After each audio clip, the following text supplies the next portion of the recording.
হইয়া মরো বলো নেই, ডাক্তার হয়ে মরো বলে নাই, বলছেন মুসলমান হইয়া মরো।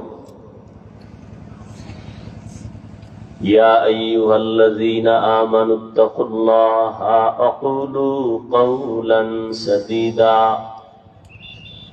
ও মুমিন, তোমরা তাকওয়া অর্জন করো তথা আল্লাহকে ভয় করো এবং জবানের দ্বারা যা বলো সঠিক সত্য শালীন ভাষায় বলো।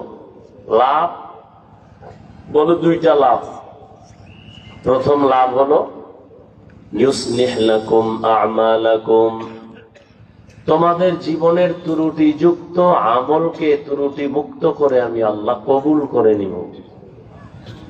ওয়া ইয়াগফির লাকুম যুনুবাকুম, এবং তোমাদের জীবনের সমস্ত গুনাহকে আমি মাফ করে দিব।